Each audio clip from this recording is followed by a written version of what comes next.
بسم اللہ الرحمن الرحیم، السلام علیکم ورحمۃ اللہ وبرکاتہ۔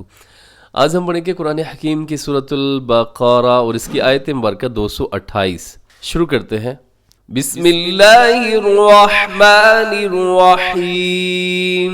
والمطلقات يتربصن بأنفسهن ثلاثة قروء۔ جی اس آیت مبارکہ کی تجوید دیکھیے گا، والمطلقات، اس میں طا موٹا پڑھا جاتا ہے۔ طا ہمیشہ موٹا پڑھا جاتا ہے، اسے کہا جاتا ہے حروف مستعلیہ۔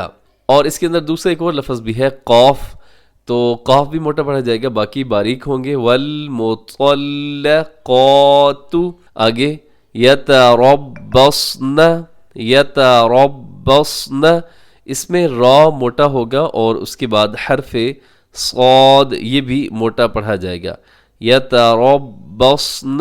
اور بِأَنفُسِهِنَّ، یہاں پہ کیا ہے کہ نون مشدد ہے، یہاں پہ غنہ کریں گے، بِأَنفُسِهِنَّ۔ اور اس سے پہلے جو آتا ہے نون ساکن، بِأَنفُسِ، نون ساکن کے بعد فا ہے، یہاں پہ اخفا کریں گے، بِأَنفُسِهِنَّ۔ اب یہ جو لفظ ہے نون مشدد، یہاں پہ غنہ آپ کریں گے، آواز کو ناک میں لے کے جائیں گے۔ آگے دیکھیے گا، ثلاثة قروء، یہاں پہ 3 جگہ پہ ثا آتا ہے، تو اس کے اندر سیٹی نہیں ہوتی، بہت احتیاط کے ساتھ اس کو اپنے باریک ادا کرنا ہے۔ قروء، اس لفظ کے اندر دیکھیے قاف موٹا ہے، را بھی موٹا پڑا جائے گا، اور اس کے اوپر جو مد ہے اسے مد متصل کہا جاتا ہے۔ آپ جب وقف کریں گے تو آخر میں حمزہ کو ساکن کر دیں گے۔ کیسے پڑھیں گے؟ وقف کرتے ہوئے قروء، قروء۔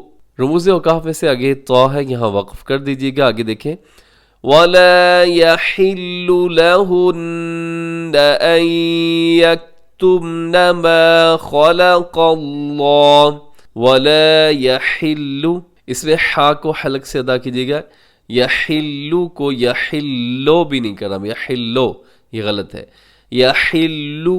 آگے لہن، یہاں نون مشدد ہے، یہاں غنہ کیجیے گا، ان یکتمن، یہاں نون ساکن کے بعد یا ہے، اب یہاں پہ ادغام کریں گے غنے کے ساتھ، ان یکتمن ما خلق اللہ، یہاں خا موٹا ہے، لام باریک ہے، قاف موٹا ہے، لفظ اللہ بھی موٹا پڑھا جائے گا، خلق اللہ۔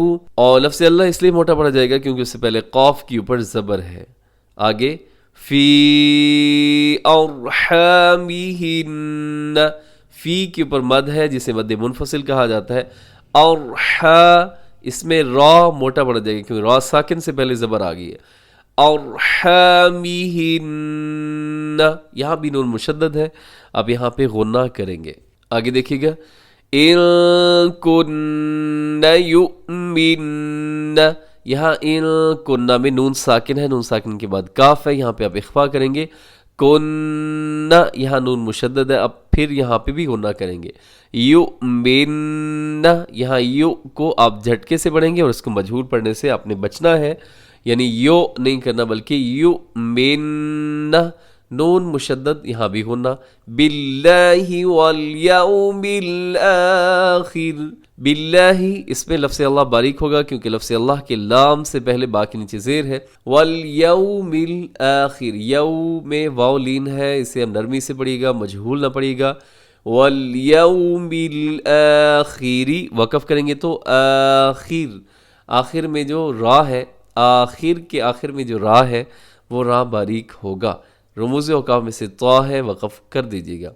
وَبُعُولَتُهُنَّ، یہاں نون مشدد غنہ، أَحَقُّ بِرَدِّهِنَّ، أَحَقُّ، اس میں قاف کے اوپر تشدید ہے، مضبوطی سے پڑھیے گا، اور آگے بِرَدِّ میں را موٹا ہے، اور اس لفظ کے آخر میں بھی نون مشدد ہے، یہاں بھی غنہ کر دیجیے گا، بِرَدِّهِنَّ، ایسے، فی ذالک ان ارادو، ان ارادو میں نون ساکن کے بعد حمزہ ہے جو کہ حروف حلقی میں سے ہے، یہاں اظہار حلقی ہوگا، ان ارادو اصلاحا، ارادو کے آخر میں واو مدہ ہے، اور واو مدہ کے بعد حمزہ اگلے لفظ کے شروع میں آ رہا ہے، یہاں بھی ہم مد کریں گے، اور اس مد کو کہا جاتا ہے مد منفصل.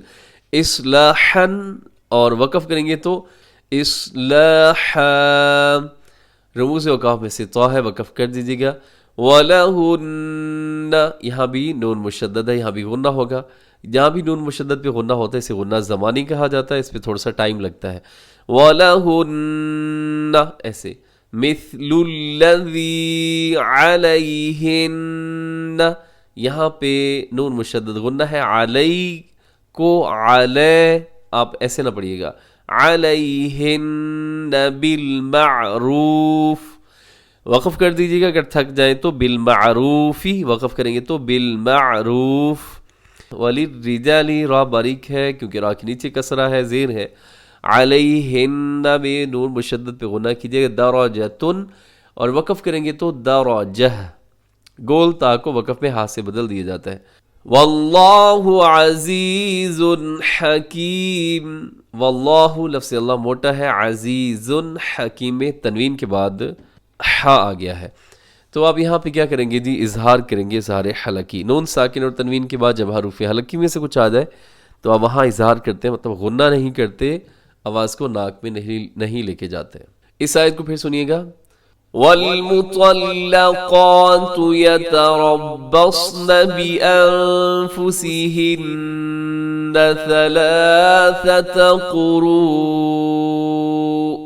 وَلَا يَحِلُّ لَهُنَّ أَن يَكْتُمْنَ مَا خَلَقَ اللَّهُ فِي أَرْحَامِهِنَّ إِن كُنَّ يُؤْمِنَّ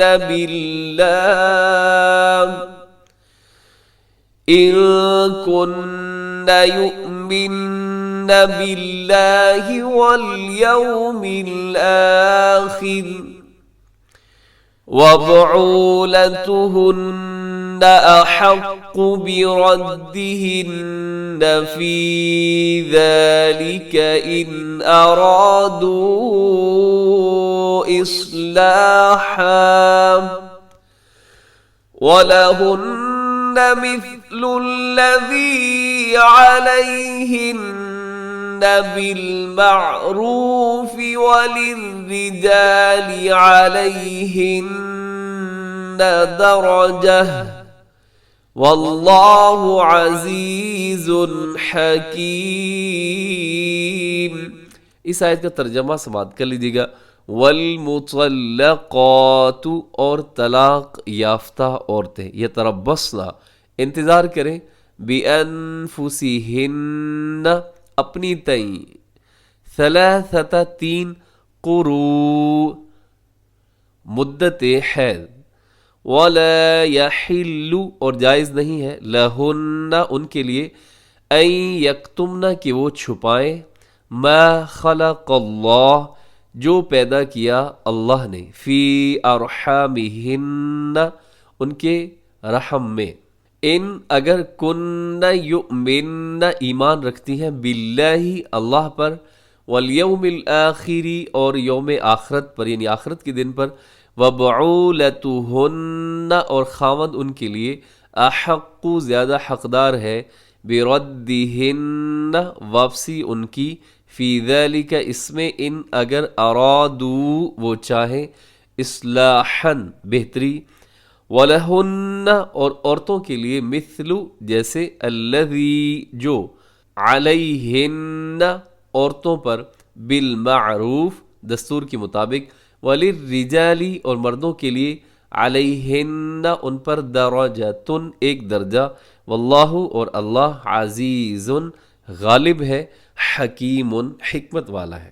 اس آیت مبارکہ کا تھوڑا سا مفہوم سمجھیے گا کہ اس آیت مبارکہ میں جو مطلقہ عورتیں ہیں ان کی عدت اللہ رب العزت بیان فرما رہے ہیں، یعنی طلاق کے بعد انہیں 3 مرتبہ کے ایام پورے ہونے تک عدت گزارنی ہوگی، اس کے بعد ہی وہ کہیں اور نکاح کر سکتی ہیں. اسی طرح جو حاملہ عورت ہوتی ہے اس کی عدت کیا ہوتی ہے، وضع حمل، یعنی جب تک بچے کی ولادت نہیں ہوتی اس کی عدت چلتی رہتی ہے، اور جب ولادت ہو جاتی ہے تب اس کی عدت جو ہے وہ اس پر ختم ہو جاتی ہے۔ اس کے علاوہ اس کے اندر ایک اور اللہ رب العزت نے بات بیان فرمائی ہے۔ زمانہ جاہلیت میں کیا تھا کہ عورت کو کوئی حق نہیں تھا، اس کے حق کو کوئی بھی شخص تسلیم کرنے کو تیار نہیں تھا۔ تو اللہ رب العزت نے اس آیت کریمہ کے اندر بتایا کہ شوہر اور بیوی کے حقوق ایک دوسرے کے برابر ہیں۔ البتہ اتنا ضرور ہے کہ اللہ رب العزت نے مرد کو جو ہے وہ عورتوں پر نگران یا امیر بنایا ہے۔ زندگی کا یہ جو سفر ہے اس کے اندر مرد کو اللہ نے امیر بنایا ہے اور نگران بنایا ہے۔ امید ہے آپ کو بات سمجھ آ گئی ہوگی۔ دعا میں یاد رکھیے، خوش رہا کریں۔ السلام علیکم ورحمۃ اللہ وبرکاتہ۔